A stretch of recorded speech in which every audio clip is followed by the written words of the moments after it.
sponsors. Welcome to the Ask the Experts Show with local experts in the fields of legal, health, financial, and home improvement. Enjoy being educated in such topics as personal injury law, community association law, family law, bankruptcy law, along with health show topics like pain management, men's health, and dental implants. Now, sit back and enjoy today's Ask the Experts with host Steve-O. Hey, good evening. Welcome to Ask the Experts. We're with you every Monday and Thursday from 6 to 7. Tonight is the first Thursday of the month, which means, I got to say it, I have to say it this way, our number one show. They get more calls, and we've already got people waiting already. They get more calls than any other show, not only that we do, but other shows I listen to. It's just amazing how many calls come in. This is our community association show. We have the top HOA condo association law firm, Kaye, Bender, Rembaum. They have been with us, I think it's been 4 years now, and we get such great letters. People love the show, and it's the easiest show I do. It goes by so fast. Let me welcome you, one of the senior partners, Robert Kaye. Hi, Robert. Hello, Steve. How you doing? I'm good. I should say board certified attorney Robert Kaye. Board certified, that is correct. There's a big difference. Well, it takes the Florida Bar to certify you to be an expert in the field, and there are about maybe 130 in the state at the moment, maybe a couple more, 130 more or less. We have probably 8 of them. Well, you know what? I want to do something. We normally don't do this, but she has been waiting for so long. Before we go into talking about the firm, I want to go to Donna, who's been waiting for a long time. Let's go to Donna with the first call of the evening. Hello, Donna. Hello. You have a question for Robert? Yes, please. We're an association, and our revenues are between $300,000 and $500,000 annually. Do we have to have an independent review as well each year? We have a management company that does the regular, financials, but is that necessary? Is that required? You say you're between 300 and 500,000? Yes.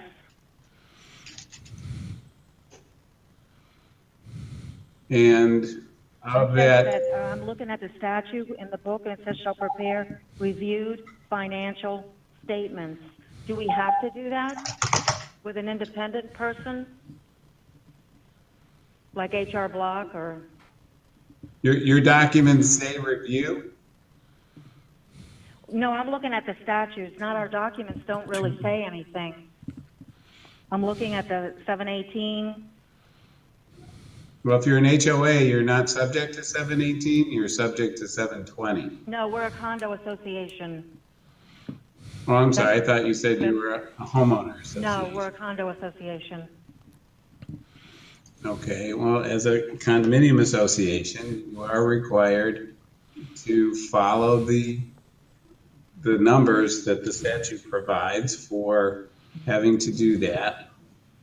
And you see the statute right in front of you, yes? Right, but what I'm confused about, it doesn't say if it has to be done yearly. It is an annual financial requirement. If your documents don't specify exactly what you need, you are allowed to present it to the owners on an annual basis to do something less. Have you ever done that? No, we haven't, no. We've been paying to have it done, but I was wondering, is it really necessary? Because it costs like $2,000. And I was wondering, do we really have to do this every year? Well, you do unless you put it before the owners to allow you to do something less. And if you do that, you can't do that every year. You can do it 2 years and then off a year. We can do it, what did you say, 3 years and then off a year? 2 years and then off a year. 2 years and then off. Okay. So you will have to do it at least once. Okay. All right. But at least it would save us if we didn't have to do it every year, that money. But you do have to present it to the owners every year in order to do something less. And the Okay. statute You have to requires you present to it do at that the before the vote? year begins. Typically, it's done with the annual meeting, but yes, you would need a majority of the owners present at a meeting and voting. Okay. Well, I appreciate your help. I think I understand a little better now. Thank you very much. Thank you, Okay, Donna. thank you for listening. All right. Thanks. Bye-bye. We've got a board full of callers right now, but Robert, tell everybody about your firm, because you know what I've noticed. We had several people write us that their developers are getting ready to turn over everything over to the board. So it's a first time board. And a lot of people don't know all that's involved. But tell everybody what your firm does.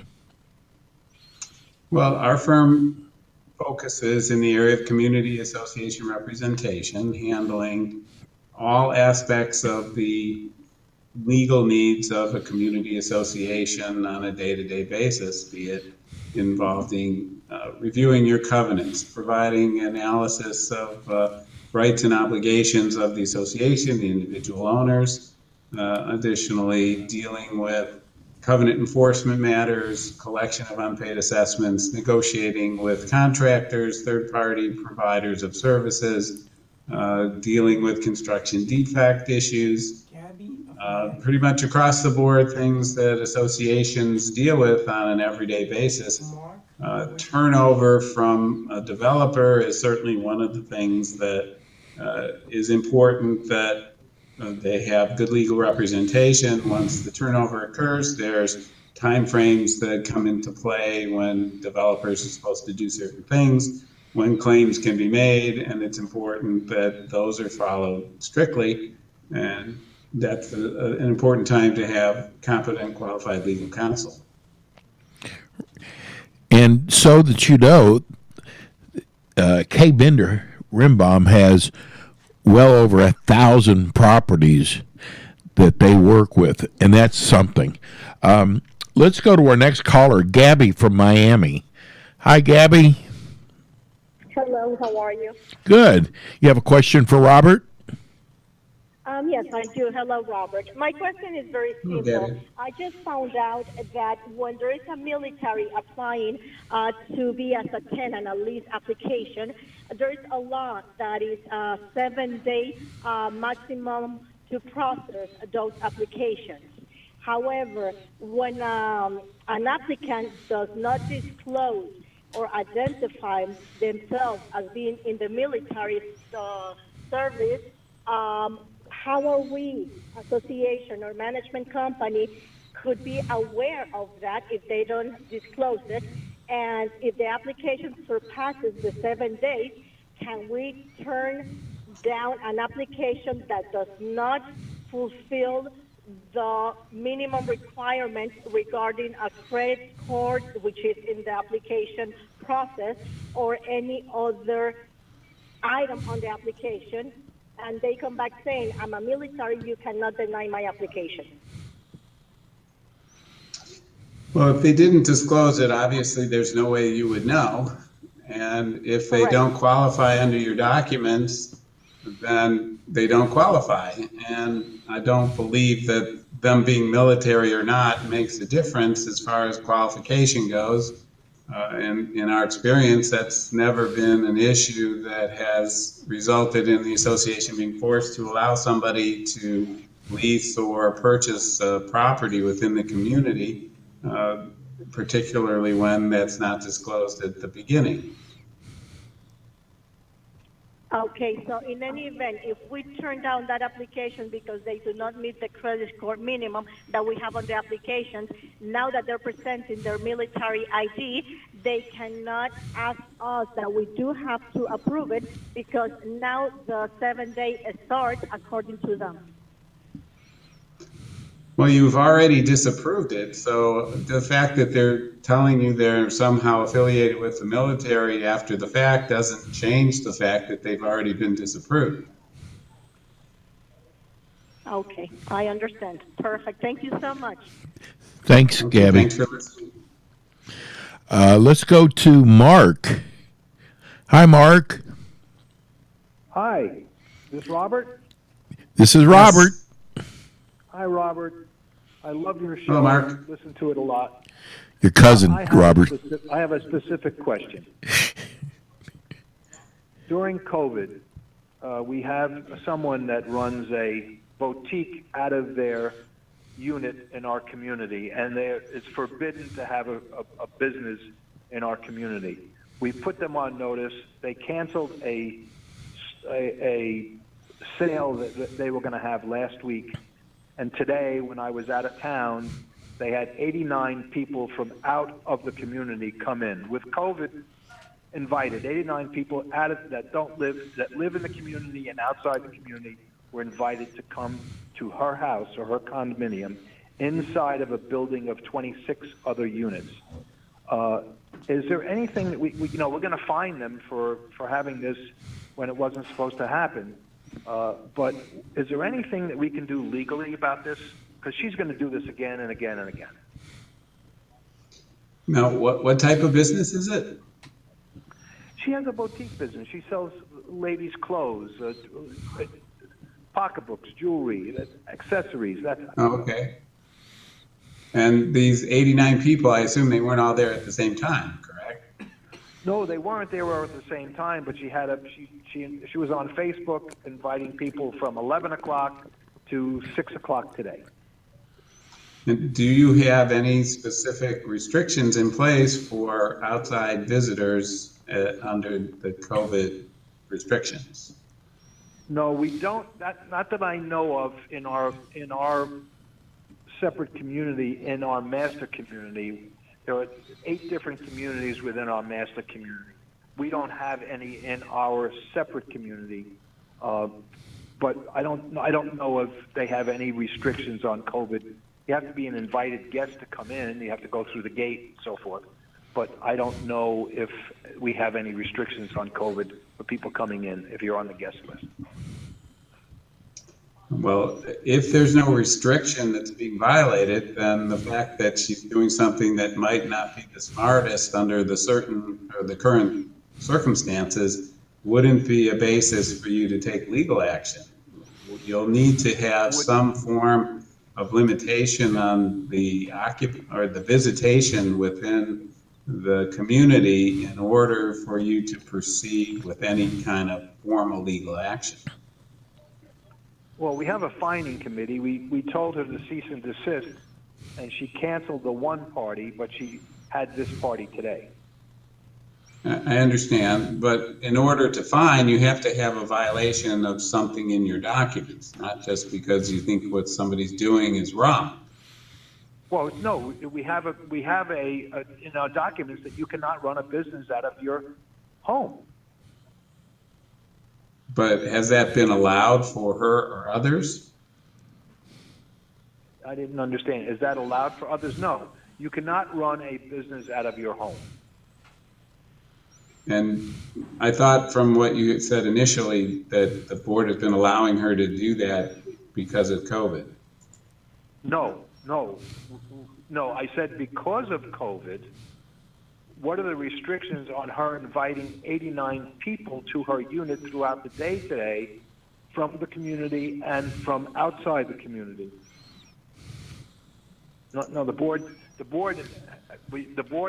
sent a cease and desist order on her last party, and she didn't have a last party, but she had this one today, knowing that I was out of town. Well, if I'm understanding correctly, then if she's operating a business out of the unit and that's prohibited by the documents, then you can certainly pursue legal action to get an injunction to keep her from doing that in the future. Okay. So you have to have an injunction. Okay, that's fine. Being that you're in a condominium, you probably have to start with arbitration with the Division of Condominium. Okay, I'll talk to our legal counsel and try to get that resolution done and draw up some covenants or whatever we have to do. Well, the first thing to do if you have legal counsel is for that attorney to make a demand on the person to stop the violation, and that might resolve it without having to go further. Right. Okay. Well, I did make a call to our legal counsel today, but I just wanted to have this over the air, and if anybody else is having a problem, they know what to do. Okay. Very good. All right. Thanks, Good Mark. luck with it, Mark. Okay, thank you. Have a great day. Thank you. We have a line open, 888-565-1470. If you live in a condo association or I'm telling you, this is the time that you should call in, 888-565-1470. We have one of the finest community association law firms, Kaye Rembaum. Robert, give everybody the phone number if they'd like to, because we're going to be talking when we come back about your classes. If you'd like to give out your phone number, people can call tomorrow and make reservations. Our phone number is 800-974-0680. You can go to our website at kbrlegal.com, click on the calendar, and all the upcoming events will be identified, and then you can click on those to make a reservation. Okay, we're going to go to break. We'll be right back.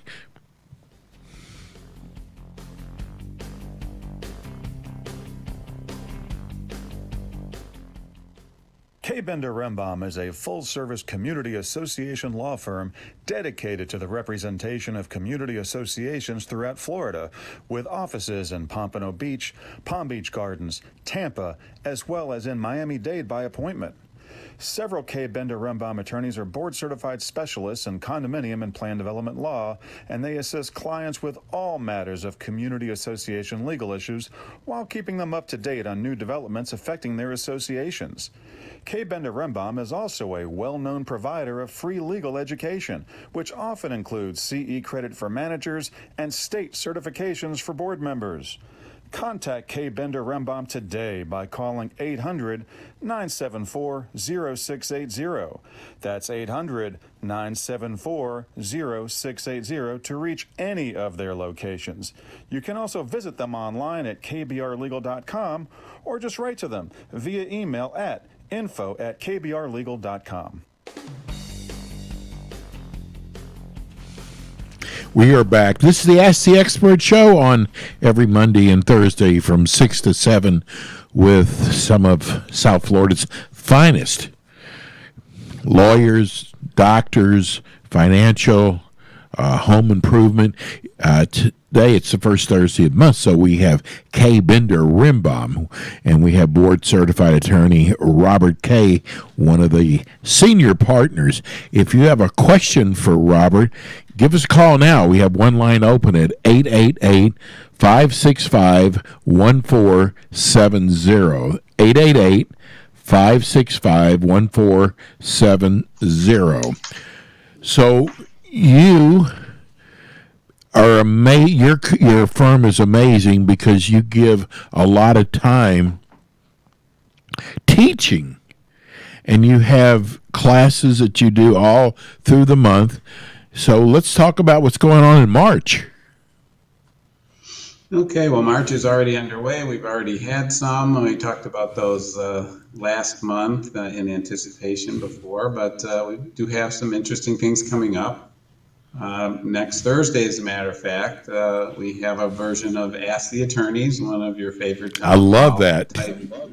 But it's going to be on Zoom, so it's not quite the same. It's okay. We'll we're kind of lunch and learn from your desk. It's going to be 11 a.m. to 1 p.m. on Thursday, March the 11th, a week from today.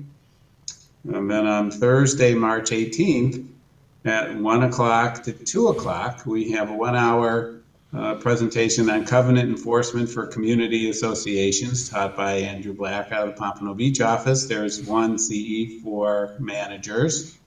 And then on Wednesday, March the 24th, from noon to 2 p.m., HOA board member certification. Andrew Black will be teaching again. This has got 2 continuing education credits for managers.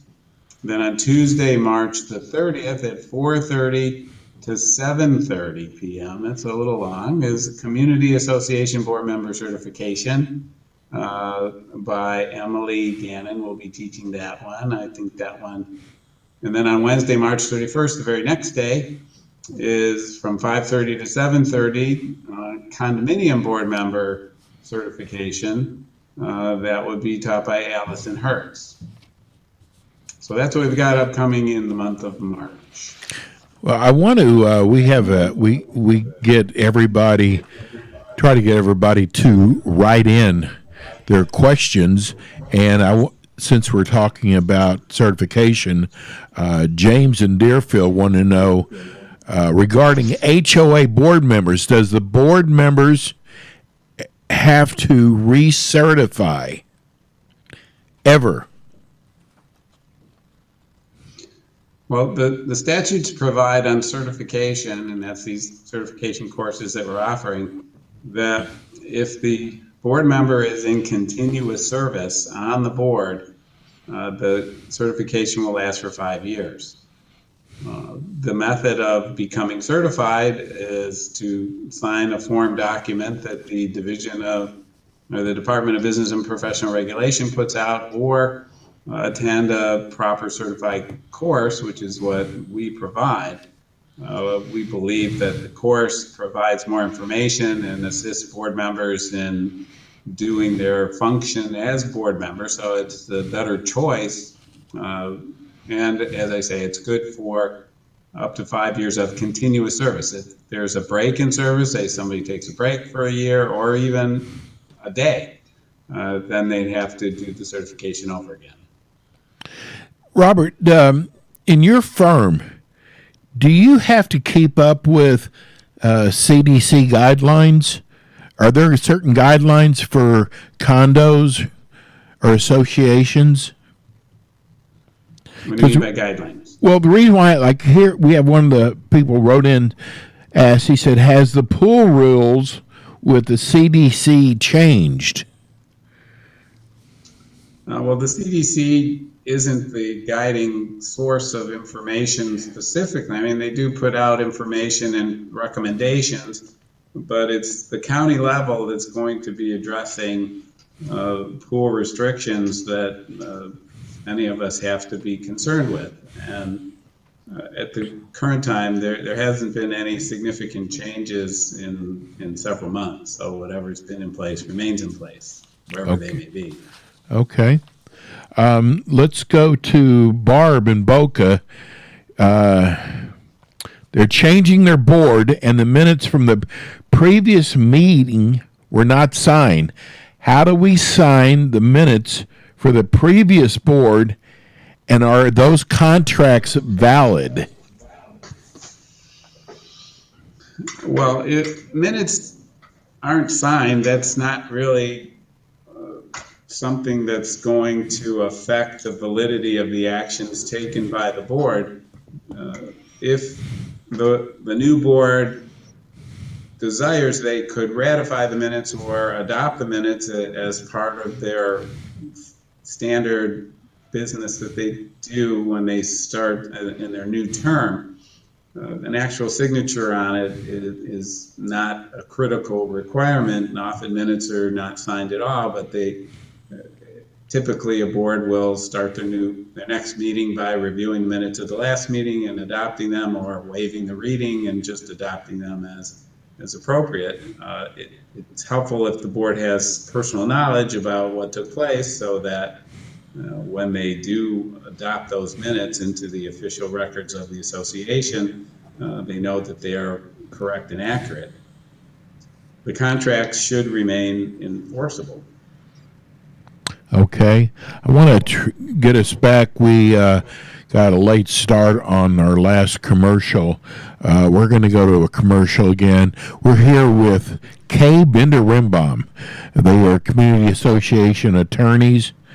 If you have a phone call for Robert, you can call us at 888 565 1470. 888 565 1470. I know we get a lot of emails, people saying they think they're going to miss something if they call in, but actually the show plays on the phone when they're on hold. Isn't that right, Freddie?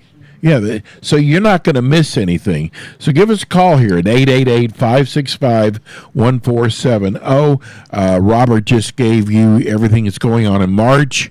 Give everybody the phone number and the website, Robert. My phone number is 800-974-0680, and the website is kbrlegal.com. Okay, we're going to go to our break. When we come back, we'll have more with Robert Kaye. We'll be right back.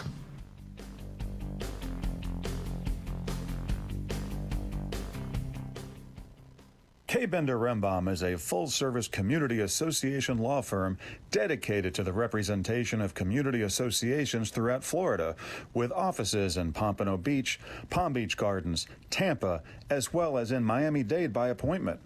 Several Kaye Bender Rembaum attorneys are board-certified specialists in condominium and plan development law, and they assist clients with all matters of community association legal issues while keeping them up to date on new developments affecting their associations.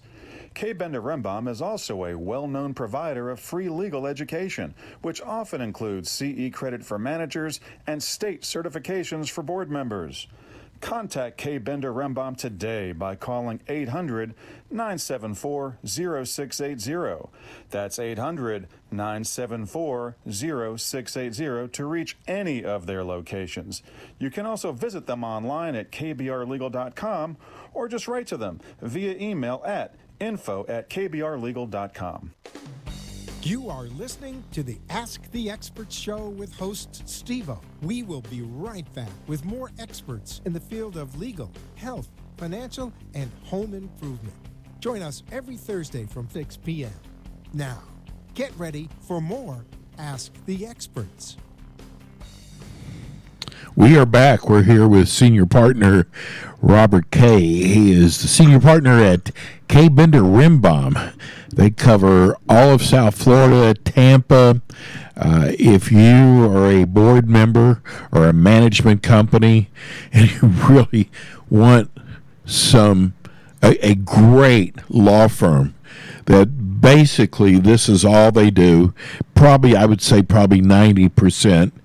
It's not some attorney that's got 5 other shingles hanging up. And what's so great about them, they are really into customer service. We're back here with Robert Kaye. Right now, if you've got a question, we do have one line open at 888-565-1470. I want to try to get as many questions as I can in tonight because I didn't last month because of all the phone calls. So I'm going to go to Ann in Boca. I guess she's part of a condo association. Statute 718. She wants to know what takes precedence in condo law, bylaws or statutes. Well, it's not a simple yes or no, this one, that one answer. For the most part, the statute comes first, then the declaration of condominium, the articles of incorporation, and the bylaws. That's the hierarchy of order. But there are certain things that we look to the documents for, and there are certain things that we look to the statute for. And so it really depends on the item that we're talking about as to which one is going to be the guiding and the end-all deciding factor for whatever issue that may be. So I need a little more specificity from the inquiry that will tell me what items they're thinking in terms of so that we could be more specific. So generally speaking, statute, declaration, articles, bylaws, rules. Okay.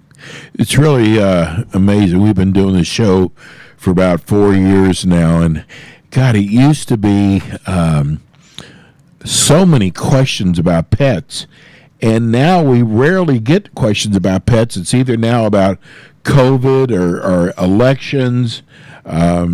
It's funny how it's changed. What's that? Whatever's hot for the moment. Right? Yes. Okay, so let's go to Bruce in Palm Beach. He says, we have a new president, but the old president is refusing to give the password to get into the accounting files of our records. We just found out he has commingled the board in his own personal account. I would say he's in a little bit of hot water. That would be an understatement. The unit owners there, the new board there, can do a couple of things. One, they can get in touch with their attorney, and the attorney should communicate with the president to free up the records. Alternatively, they can contact the Division of Condominiums into their enforcement department to look into the issue of the financial irregularities and the lack of turning over of the information in a timely fashion. It may be necessary to bring legal action against this individual to compel him to give the association what is in their entitlement if he fails to do so on a voluntary basis. And that could be a big mess. Yeah, it sounds like it.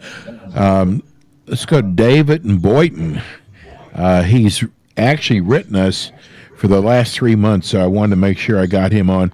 He said their HOA secretary told the members of our community their signature must be on our ballots. Is that true? That is not true, unless their documents specifically require it. If the ballots are in person, the people that are signed in get a ballot and they cast their ballot, and there is no indication of whose ballot it is, but your control is you give a ballot out as somebody signs in as being present. You give a ballot to the people with their proxies, but there's no requirement that the ballot be signed. If, on the other hand, they're doing it in an absentee mail-in version, then typically there should be a procedure where there's an envelope on the outside with a signature, an envelope containing the ballot on the inside that maintains the secrecy of the vote. Unless the documents themselves in the bylaws or articles require that a ballot be signed in order for it to be valid, there is no legal requirement for that to be the case. Okay. By the way, I see my banner at the bottom, and our firm name is spelled wrong in the website, so our website name. It says BBR, but it should be KBR. Oh, I see that. Let's go to Jim on the phone. Hi, Jim. How are you? Good. Do you have a question for Robert? Yeah, our co-op has a rule that you can't have any animals other than service animals. And it started out as one animal that was a comfort animal, and now there are about 5 animals in here that have these $39 coats and certificates, and a couple of these dogs are barking all night long. And I just wondered, what's the state's position on comfort animals other than the legitimate service animals? Well, there's 2 types of animals that are at issue here. There's what you're calling the service animals, which are basically dogs that provide a specific service to somebody who has a disability. And then there's the emotional support animal that can be something more than just a dog. And there are certain medical requirements or documentation requirements that are fairly minimal in order to qualify. But once you have the qualification in place and they are quote unquote legitimate service animals or emotional support animals, that doesn't mean they have carte blanche to be a nuisance. The board should have in place rules and regulations that deal with how emotional support animals or service animals are to be handled within the community, which could include limitation on nuisance type behavior. As we've seen many times through the years, it's not the animals that are a problem, it's the owners. And if an owner's not going to take care of an animal that's making excessive noise, barking at all hours of the day and night, that owner's entitlement to have the animal is not absolute. So the association could require the removal of a nuisance animal if they don't live within the rules. The first thing you need to have in place is a set of rules that cover this issue for you. Well, the set of rules say that you can have service animals, and then all of a sudden we end up with all these emotional support animals. And I thought the state came out with some guidelines that said that emotional support animals were not considered service animals, and that you didn't have to put up with them. Well, service animals is really a term that applies under the Americans with Disabilities Act, the ADA, and that's for places of public accommodation. There's a spillover into housing, but the fair housing FHA laws deal with more of the emotional support animals. And there is a bit of an overlap, but service animals are required to be trained and have certification.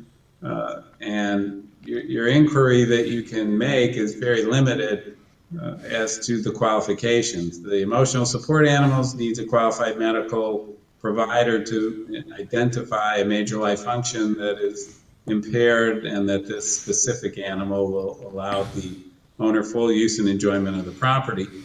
Again, allowing them in is step one.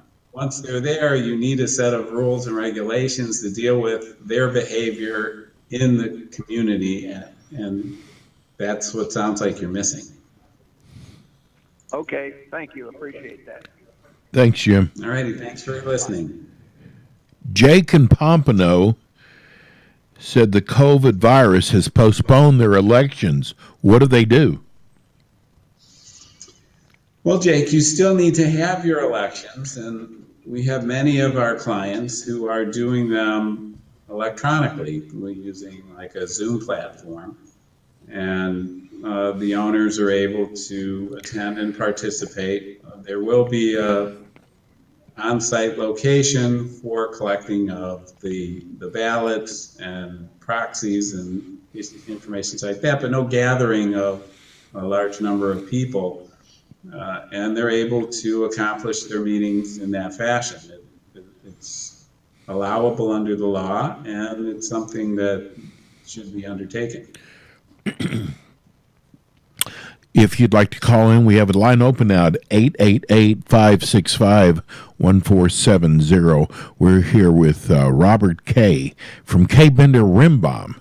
It's a community association firm here in South Florida, also in Tampa with their new office. Bruce from Palm Beach says we have a new president, but the old well, no, that's the same one. I apologize. Yeah. Penny and Boca had our annual meeting, and I resigned as president. The guy that wants to take my position is 3 months late on his maintenance dues. Do we have to let him on the board? Well, the answer to that is not only do you not have to let him on the board, but you cannot let him on the board because he does not qualify to be on the board by being over 90 days in arrears on a monetary obligation to the association. So even if he was already on the board, once he crosses that 90 days, he's automatically off. Oh, okay. So even if he was already on and you get 90 days past due, they can kick you off the board. And it's important to also bear in mind that it doesn't necessarily mean that some people will pay a portion of it, so it's not 3 full months behind, but it goes back to the beginning of the delinquency. So if somebody is 2 months behind and then pays a month and then goes 2 months behind again, they're actually over 90 days when the arrearage began. Gotcha. And you can't really get away with that game. You have to totally zero out your account in order to no longer be considered as disqualified. Jay and Davy, he is on a condo. What if management can't get a condo owner, and we've talked about this before, to take a political sign down? It's been up there for 8 months, and we can't get him to remove it. Well, assuming that they have a prohibition on signs within their condominium, they would then pursue enforcement as any other violation, which would be file a petition for arbitration with the Division of Condominium and then litigate the case either through the arbitration or into the courts to compel that owner to abide by the rules and remove the sign. We are going to go. Oh, who do we have? Oh, let's go, before we go to break, let's go to Patty at Deerfield Beach. Hi, Patty. Hi. I just have a quick Hello, question. Patty. I've been looking at our documents and our bylaws, but I was just wondering if you have a like say a roof project and we've assessed the members $3,000 each and it's a pooled reserve and the project goes, I don't know, I just want to say it goes $10,000 over budget of what we assessed everybody. Can the board just vote to take the rest of the money out of the reserves, or do we have to reassess the members, whatever the overage is? Or is that So just I'm something clear. that should be in our You have a document? pooled reserve and your project is going to go beyond the amount that you have allocated for that particular item in the pool. Right. Okay, well, the purpose of the pool reserve is so you have the funds available to you when you need them, but that doesn't mean you can use what's designated for one mandatory item for another. So you will have to replenish your pooled reserves as to the amount that went over what was designated for that item. So we have to do another assessment? Yes. Okay. So in other Either words... that or a vote of the owners to waive it or reallocate it. They would what? You could also have a vote of the unit owners to reallocate that portion from whatever it was designated to the roof. Okay. All right. Rather than have another assessment. Correct. But then your reserves are going to be short. Right. Which, okay. Thank you so much. Thanks, Patty. Great night. Thanks for listening. We have another line open at 888-565-1470. Let's go to Bill from Green Acres. Hi, Bill. Hello. I have a small problem, which I hope you might be able to give me some advice on. Robert can fix you have a up. landscaper. I live in a homeowners association, and the board has hired a landscaper to do all the landscaping around. These are all private homes. And the landscaper is he's more a vandal than a landscaper. And I'm just tired of arguing with this guy and repairing all the damage that he does. Now, the board says, well, you can opt out. But what they mean by opt out is tell this guy not to come to my house anymore. But I'm still, in my dues, I'm still paying this guy. So the more people he gets to tell him not to come, the more he gets paid to do nothing. So is there any hope that if I tell this landscaper I do not wish to receive any services from him, I can expect or hope to get any kind of refund from my dues that would be going to him. Unfortunately, if your documents provide for the association to be responsible for the landscaping, then you're going to have to pay whether you use those services or not. So Well, I don't believe it's in the documents. I've looked at the documents. I mean, the board just took this on themselves. And I mean, everybody wants this, but what everybody doesn't want is a landscaper that's incompetent and does more harm than good. Well, if there are other owners that share your opinion, it might help to put yourselves together and petition the board to make a change. It's possible there may be something else going on between the board and this landscaper that might make that more difficult, but it's hard to guess. If your documents do not entitle the association to use association funds for that purpose, then you wouldn't have to contribute to that if you opted out. Then it becomes a voluntary situation.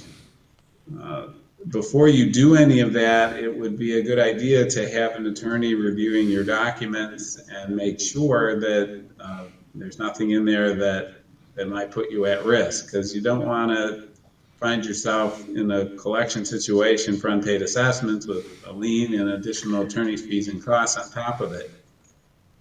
Right.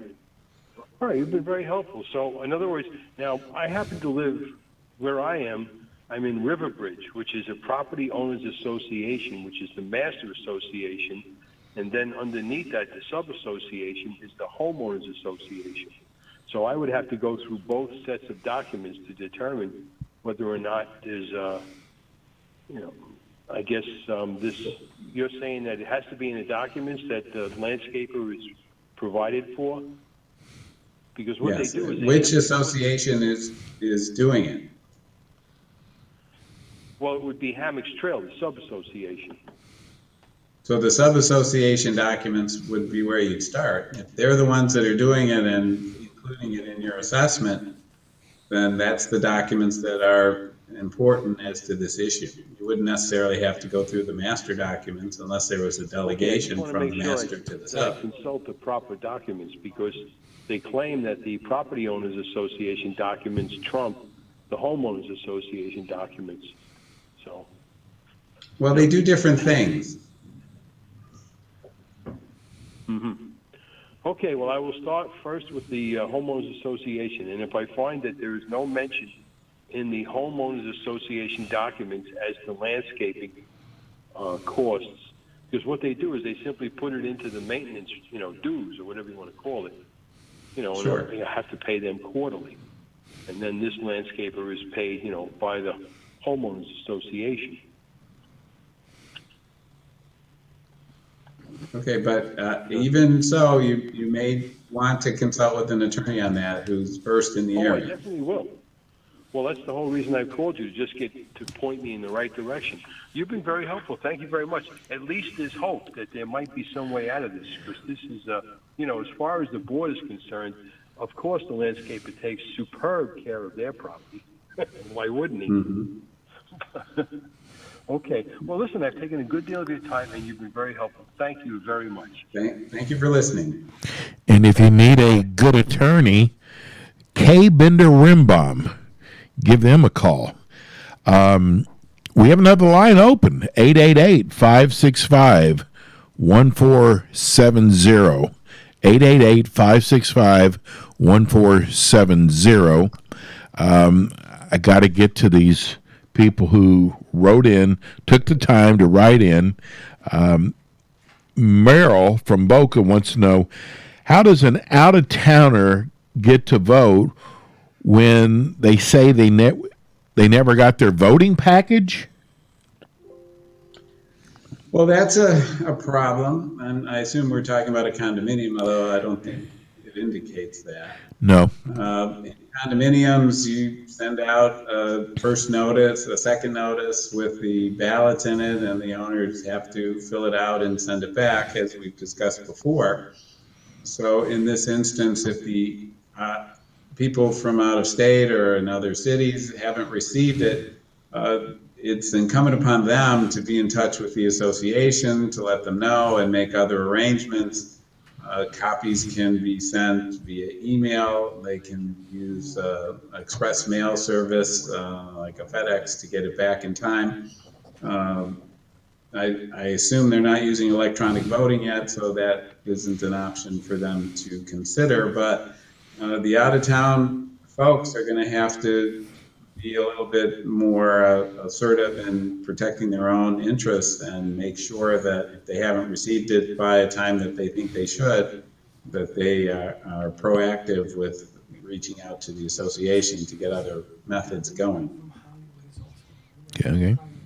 Let's go to Dominic in Hollywood. Hi, Dominic. To know if in a condominium, if a non-owner wants to participate on the board, are they allowed in the capacity of being an assistant to the president and also to the treasurer?